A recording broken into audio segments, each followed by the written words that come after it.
حسن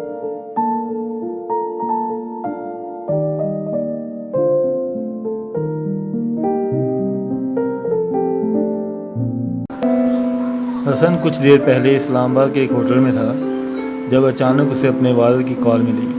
وہ جلد از جلد اپنے گھر پہنچنے کے لیے کہہ رہے تھے۔ ان کا لہجہ بے حد عجیب تھا، مگر حسن نے توجہ نہیں دی۔ لیکن جب 15 منٹ بعد اپنے گھر پہنچا تو پورچ میں کھڑی سکندر عثمان کی گاڑی دیکھ کر چکنا ہو گیا۔ وہ سالار کے گھر کی تمام گاڑیوں اور ان کے نمبر کو اچھی طرح پہچانتا تھا۔ سکندر انکل، آپ کو اس معاملے میں انوالو ہونے کے حوالے سے کوئی ثبوت نہیں ملے ہیں، اس لیے مجھے پریشان کرنے کی ضرورت نہیں ہے۔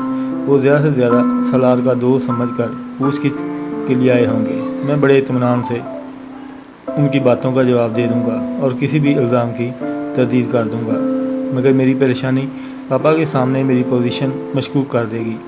اس لیے انکل، سکندر کو دیکھ کر مجھے کوئی رد عمل ظاہر نہیں کرنا چاہیے۔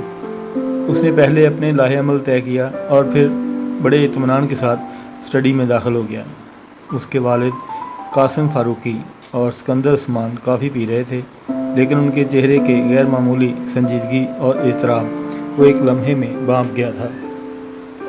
کیسے ہیں انکل سکندر؟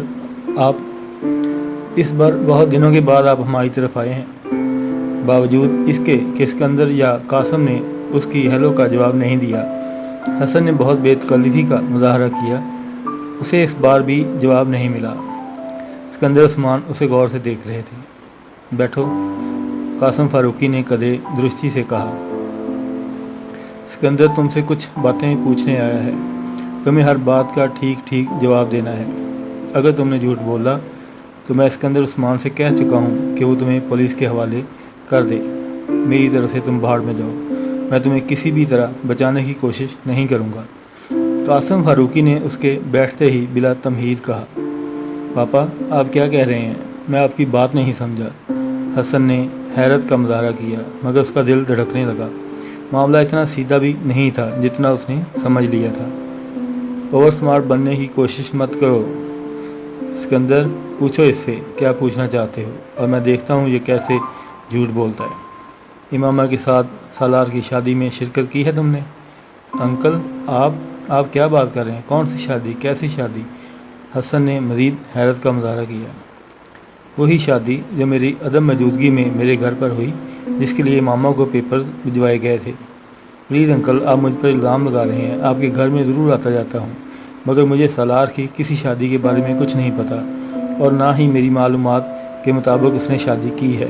مجھے تو اس لڑکی کا بھی نہیں پتہ جس کا آپ نام لے رہے ہیں۔ ہو سکتا ہے سالار کی کسی لڑکی کے ساتھ انوالومنٹ ہو، مگر میں اس کے بارے میں نہیں جانتا۔ وہ ہر بات مجھے بتاتا بھی نہیں ہے۔ سکندر عثمان اور قاسم فاروقی خاموشی سے اس کی بات سنتے رہے۔ وہ خاموش ہوا تو سکندر عثمان نے اسے اپنا سامنے پڑا ہوا ایک لفافہ اٹھایا اور اس میں موجود چند کاغذات نکال کر اس کے سامنے رکھ دیے۔ حسن کا رنگ پہلی بار اترا۔ وہ امامہ اور سالار کا نکاح نامہ تھا۔ اس پر دیکھو، تمہارے ہی سگنیچر ہے نا؟ سکندر نے سرد لہجے میں پوچھا، مگر یہ سوال انہوں نے قاسم فاروقی کے سامنے نہ کیا ہوتا تو وہ ان دستخط کو اپنے دستخط ماننے سے ہی انکار کر دیتا، مگر اس وقت وہ ایسا نہیں کر سکتا تھا۔